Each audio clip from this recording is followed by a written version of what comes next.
वाजपेयी, आंझानी वाजपेयी आया था यही मीनारे पाकिस्तान में, और इस मीनारे पाकिस्तान के साए तले उसने कहा था कि पाकिस्तान बनते वक्त हम पर बड़े घाव लगे थे, मगर आज हम पाकिस्तान को तस्लीम करते हैं।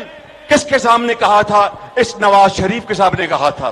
शरीफ साहब ने कहा कि जी जो नेबर्स हैं पाकिस्तान के, उनके साथ ताल्लुकात अच्छे करने चाहिए, और नेबर्स के साथ या पड़ोसियों के साथ अपने ताल्लुकात बेहतर किए बगैर जो है पाकिस्तान तरक्की नहीं कर सकता। ऐसा कहना है और यह कहना था नवाज शरीफ साहब का। आज हमारे गुनाहों को माफ फरमा,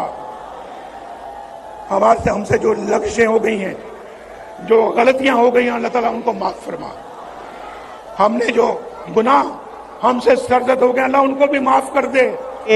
हमारे जो उनसे हालात है ना, इसको देख मद्देनजर रखते हुए मैं भी हो सकता है कि वो हमारे साथ ना मिले। वो अच्छा, यानी अब जो हमारे हालात हैं इंडिया वाली ना हमारे साथ रिलेशन, वो बहुत आगे चले गए सर, वो टू मच आगे चले गए हमारे से। अफगान नवाज शरीफ से सवाल पूछना चाहता हूँ, कब तक कठपुतली रहोगे? कब तक कठपुतली रहोगे? और लाने वालों से भी सवाल करना चाहता हूँ, नवाज शरीफ को भी मैं जानता हूँ, तो जैसे वो ज्यादा देर कठपुतली नहीं रहेगा। फिर क्या करोगे? कब गद्दार कहोगे? कब चोर कहोगे? उन्होंने ये भी कहा है कि जितनी भी नेबरिंग कंट्रीज है, जाहिर है उनका इशारा भारत की तरफ था, भारत की तरफ उनका इशारा था, और उनका कहना ये था कि पाकिस्तान अपने पड़ोसियों के साथ ताल्लुकात अच्छे करके, टर्म्स बेहतर करके ही तरक्की कर सकता है, वरना पाकिस्तान प्रोग्रेस नहीं कर सकता जब तक कि उसके टर्म्स अपने पड़ोसियों के साथ बेहतर ना हो। मोदी साहब हैं, बगैर वीजे के इनकी शादी पे आ जाते हैं, कुछ आ जाते हैं। इनको चाहिए कि उनसे मिले या उनसे ट्रेड करें, जो भी है मामला उनसे बेहतर करने की कोशिश करें। ठीक है। और जय हिंद दोस्तों, पाकिस्तान के आने वाले प्रधानमंत्री शहबाज शरीफ के भाई नवाज शरीफ, आप लोग जानते भी होंगे, ये 2 से 3 दफा पाकिस्तान के पीएम भी बन चुके। अब दोस्तों बड़ी रैली में जा रहे हैं, बार बार भारत का नाम ले रहे हैं। अभी एक रैली में उन्होंने कहा हमें भारत के साथ फ्रेंडशिप वाले रिश्ते बनाने पड़ेंगे, कश्मीर इशू पे हमें पीसफुल होकर टॉक करना पड़ेगा। लेकिन मेरे को ये समझ नहीं आता कश्मीर इशू है क्या? इशू तो पीओके का है, पीओके भारत को कब दे रहे हो? इशू तो ये है, इस पे बात करना चाहिए। खैर ये कुछ भी बकते रहते हैं। दूसरी तरफ हर जगह जाके यही बातें करते हैं कि भारत से ट्रेड शुरू करना होगा, भारत से ट्रेड शुरू करना होगा। लेकिन ये भी मुझे समझ नहीं आ रहा कि भारत ट्रेड शुरू करेगा तब ना तुम शुरू करोगे। भारत तो खुद ही नहीं करेगा तुम्हारे साथ ट्रेड। आतंकवादियों के साथ भारत कभी ट्रेड नहीं करता, ये भारत की पॉलिसी रही है। खास करके जो करंट गवर्नमेंट है उसकी तो एक दृढ़ पॉलिसी है, एक हार्ड पॉलिसी है। एंटी टेररिज्म के खिलाफ ये गवर्नमेंट है हमेशा से, सबको पता, पूरी दुनिया को पता है। एंटी टेररिज्म के नाते ही हमने इसराइल का साथ दिया हमास के खिलाफ। तो मुझे समझ नहीं आ रहा, जब तक ये टेररिज्म कम नहीं करेंगे, जब तक इनकी पाकिस्तानी आर्मी कंट्रोल नहीं करेगी ये सब मिलिटेंट को कश्मीर में घुसाने को लेकर, तब तक आई डोंट थिंक कि कोई भी गवर्नमेंट आ जाए, भारत टॉक नहीं करने वाला। क्या नवाज शरीफ वापस आए हैं, उनके आने के बाद हमारे नेबर कंट्रीज के साथ, खासतौर पे इंडिया के साथ रिलेशन बेहतर होंगे, ट्रेड दोबारा से हमारी रिज्यूम होगी या नहीं होगी? इस पर साथ इंडिया की अगर बात करें, नेबर कंट्री जितने भी हैं सर लगता तो नहीं है, लेकिन इनको करना चाहिए। ठीक है। इनको जैसे मोदी साहब हैं, बगैर वीजे के इनकी शादी पे आ जाते हैं, कुछ आ जाते हैं। इनको चाहिए कि उनसे मिले या उनसे ट्रेड करें, जो भी है मामला उनसे बेहतर करने की कोशिश करें। ठीक है। और दूसरी बात यह है कि हमारे जो उनसे हालात है ना, इसको देख मद्देनजर रखते हुए मैं भी हो सकता है कि वो हमारे साथ ना मिले। वो अच्छा, यानी अब जो हमारे हालात हैं इंडिया वाली ना हमारे साथ रिलेशन, वो बहुत आगे चले गए सर, वो टू मच आगे चले गए हुए हमारे से। अफगानिस्तान लेकिन देखिए खरीदते हैं, हमारे पीसीबी को खरीदा उन्होंने, पाकिस्तान का अमेरिका क्या हाल किया है, ये हमारा जका अशरफ गया है, वो हमारे से इसलिए आगे हैं कि वो हमें खरीद लेते हैं। ठीक है, नहीं हम इतना आसानी से कह देते हैं कि वो आगे हैं, देखें हम क्यों नहीं आगे? मुझे आगे जाना चाहिए। हमारे हुक्मरान हमें आगे नहीं जाने देते, हमारे हुक्मरान जो भी है सब गलत हैं। ये नवाज शरीफ आ रहा है, किस लिए आ रहा है, ये किस चक्कर में गया था? ये इधर से पाकिस्तान के एक नई उम्मीद जब ये गया था, क्या कह के गया था कि मैं बीमार हूँ, मेरी आखिरी स्टेज है। ये 4 साल उधर रहा है, घूमता फिरता रहा, रेस्टोरेंट में खाने खाता रहा, आज ये वापस आ रहा है, बिल्कुल तंदुरुस्त होके आ रहा है। ऐसे कैसे हो सकता है? ये लोग सब गद्दार हैं, ये चोर हैं। ठीक है, ये चोर हैं, ये चोर हैं। नहीं, क्या समझते हैं आपके? फिर कौन, मतलब नवाज शरीफ साहब को आप जो सर, एक जो हमारा आपके सामने एक बंदा आया था, अगर वो गद्दार होता आज वो भी पाकिस्तान से बाहर होता। ठीक है, उसको बड़ी ऑफरें आई है, तुम्हारे सारे केस खत्म कर देंगे, ये कर देंगे, तुम पाकिस्तान छोड़ दो। वो सच्चा है, हक सच पे है, वो बैठा हुआ है, अंदर बैठा हुआ है, वो काट रहा है। अच्छा।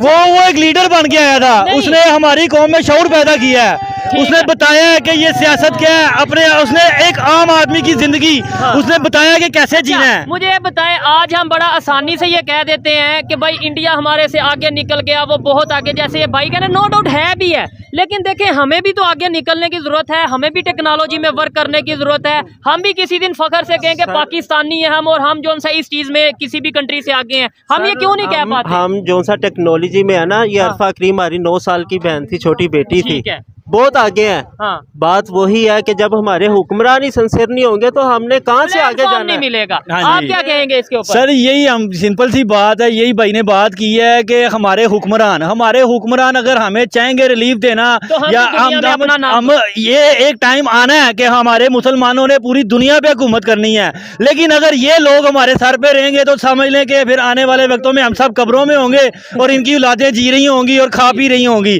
अब वो देखे ना, सुनने में ये भी आ रहा है कि वो मरियम नवाज की बेटी की जिससे शादी हुई है बेटे की, वो उसने ये बयान दिया है कि जहाँ जाते हैं मरियम के पापा चोरा के नारे लगते हैं, जिसकी वजह से उसने डिवोर्स ले लिया उससे। तो इनका अपना खानदान जो है, पर्सनल फैमिली मैटर है, वो नहीं डिस्कस सर जी करना चाहिए। पर्सनल तो किस लिए हो रहा है? सियासत का उन्होंने ये भी कहा है कि जितनी भी नेबरिंग कंट्रीज है, जाहिर है उनका इशारा भारत की तरफ था, भारत की तरफ उनका इशारा था, और उनका कहना ये था कि पाकिस्तान अपने पड़ोसियों के साथ ताल्लुकात अच्छे करके, टर्म्स बेहतर करके ही तरक्की कर सकता है, वरना पाकिस्तान प्रोग्रेस नहीं कर सकता जब तक कि उसके टर्म्स अपने पड़ोसियों के साथ बेहतर ना हो। बहुत अच्छी बात है, लेकिन इस सारे चक्कर में, इस सारी बातचीत में शायद नवाज शरीफ साहब अपने दामाद को भूल गए, जिन्होंने 2-3 दिन पहले ही एक पॉलिटिकल रैली में बात की और कहा कि जी हमें गज़वा हिंद करना है, हमने जो है वो जहाद पे जाना है, और तमाम लोगों को उन्होंने जहाद पे जाने का मशवरा दिया। तमाम लोगों से उन्होंने ये कहा कि जी आप लोग जहाद पे जाइए, और इसके अलावा ये भी कहा कि गज़वा हिंद करना है, मुसलमानों उठ जाओ। तो कोई भी कंट्री है वो तब तक अपना डेवलपमेंट की तरफ नहीं जा सकता जब तक उसके हमसाये के साथ तल्लुक ना बेहतर हो। नवाज शरीफ साहब, आपको क्या लगता है नेबर्स के साथ, खास तौर पे इंडिया के साथ जो हमारे तल्लुकात है, खराबी की तरफ ही जा रहे हैं? हमने ट्रेड भी बंद कर दी और तल्लुकात, क्या समझते हैं कि नवाज शरीफ साहब तल्लुकात बेहतर कर पाएंगे? सर जी, नवाज शरीफ साहब माशाल्लाह इनकी अपनी वहाँ पे बहुत ज्यादा इन्वेस्टमेंट है, ये कभी भी इंडिया से तल्लुक खराब नहीं करेंगे। इंडिया के अंदर अच्छा, कभी भी अपने तल्लुक खराब नहीं करेंगे, ये बिल्कुल भी तल्लुक खराब नहीं करेंगे इंडिया के साथ।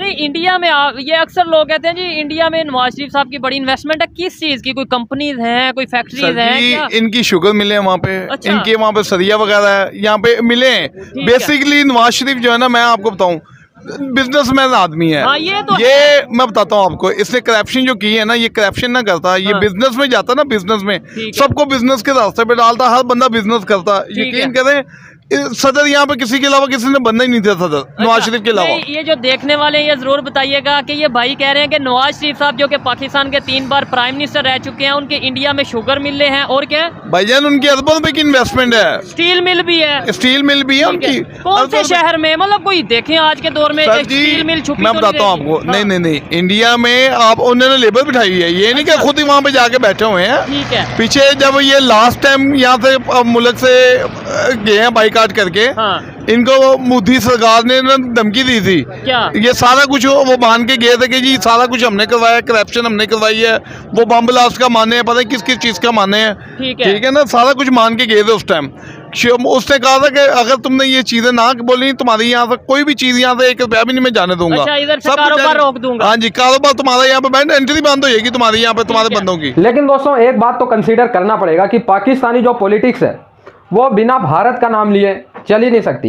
अब दोस्तों ये मानते हैं बेस्ट फ्रेंड अपना चाइना को अपना भाई मानते हैं, करता धरता मानते हैं, बाप मानते हैं, जो भी कह लो सब मानते हैं।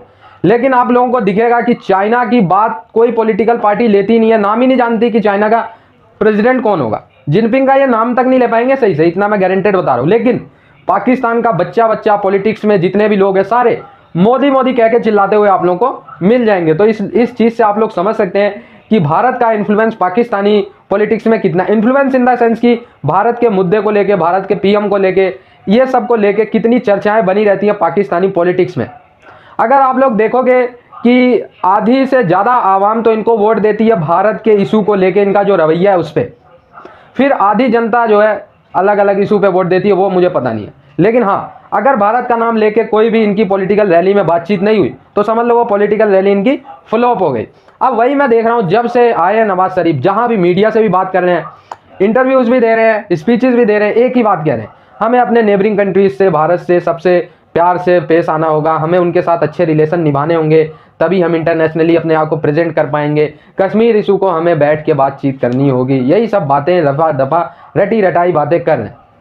अब कश्मीर के इशू में तो वैसे भी कभी पाकिस्तान का पीएम वगैरह तो बात नहीं करते। मेरे ख्याल से अगर कश्मीर इशू पे कोई बात कर सकता है, पीओके इशू पे, खैर कश्मीर का तो इशू ही नहीं है, पीओके इशू पे अगर कोई बात कर सकता है तो आई थिंक वो कर सकती है पाकिस्तानी आर्मी।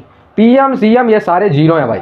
पाकिस्तान की पॉलिटिक्स में अगर भारत को लेके कोई भी इनकी एक अगर माइंडसेट बनती है तो पाकिस्तानी आर्मी ही बनाती है, ये मानना पड़ेगा आपको। आई होप ये वीडियो आप लोग को अच्छा लगा, जुड़े रहे ऐसी वीडियोस के लिए। तब तक के लिए